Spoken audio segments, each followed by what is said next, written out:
awful death for so many people.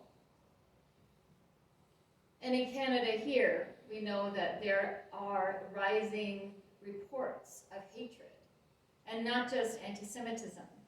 Hatred against people of color, people who are in the Muslim community, people who are transgendered, people who are indigenous. There is hatred in our communities, and it's getting worse. And so sometimes we say those words, for such a time of this, why was I born in this time? Why can't I avoid this? And yet this story inspires us. This story inspires us to look at the time that we have been born, look at the things that are going around us, and see how we can step in.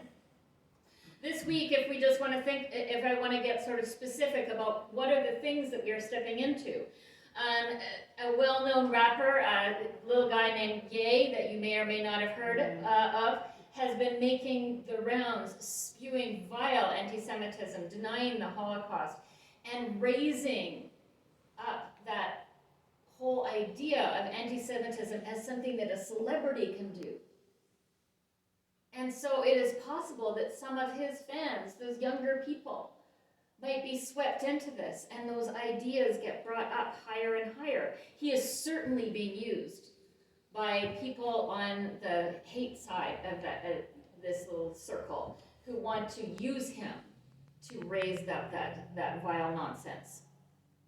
There was an announcement this week coming out of Winnipeg of 4 Indigenous women who were murdered. They're picked on because of who they are. There was a massive demonstration in Hamilton this week at a library where a family-friendly drag show event was taking place. People just wanted to dress up and listen to music and have a good time, and there are people out there standing and screaming. And last night in North Carolina, 40,000 people lost power in their town because somewhere in the town was one of these drag show events, and somebody went and shot up all of the electrical substations so that there would be a power outage in order to stop the show from going forward. For such a time as this, we are being asked, just as Esther was asked, to stand up. Esther was told that when she stands before the king, or when these things go down, she will not be spared. She has to do her thing. She has to be a part of the solution. We might think that we are disconnected from all of this violence and hatred, but it is not true. Our friends, our neighbors, our families are swept up in this. And so for such a time as this, we are being asked to stand up. In Iran, there is a whole protest movement that has been continuing for weeks because a woman died at the hands of the police for not wearing her hijab properly. And somebody wrote a song, a celebration of all of the reasons why people are protesting.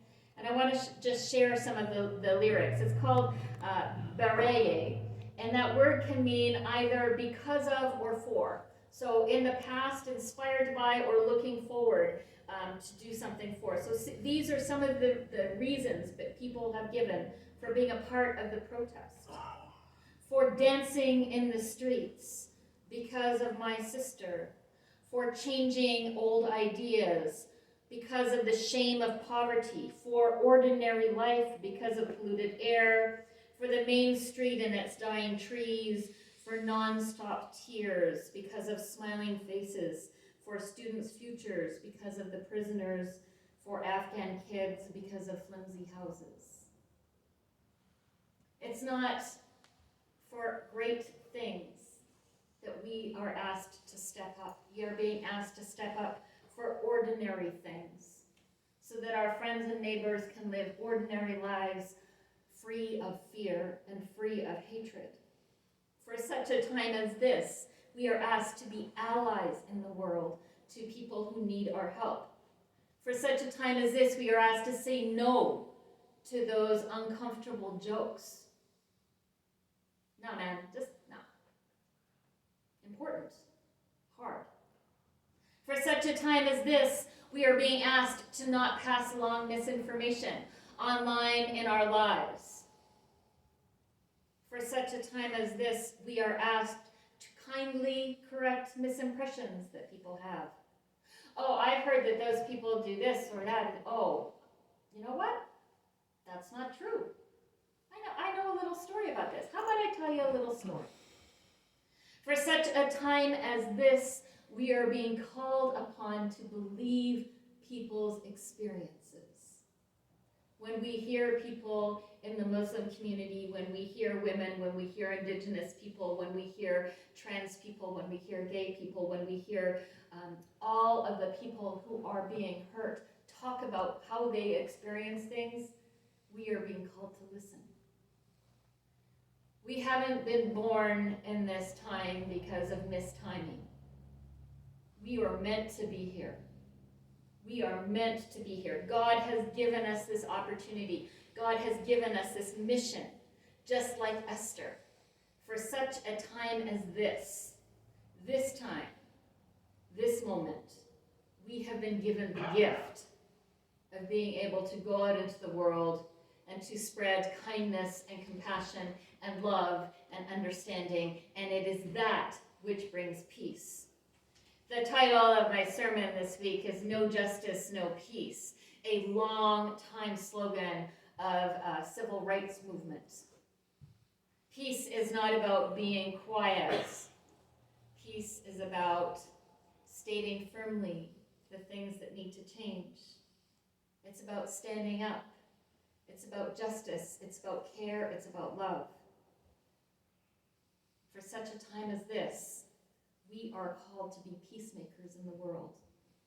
We are called to be love bringers in the world. And so with all of the things that we see that are full of hate and despair, for such a time as this, we are called to bring hope and peace and light into the world. And so we say, Amen. Amen. Our song of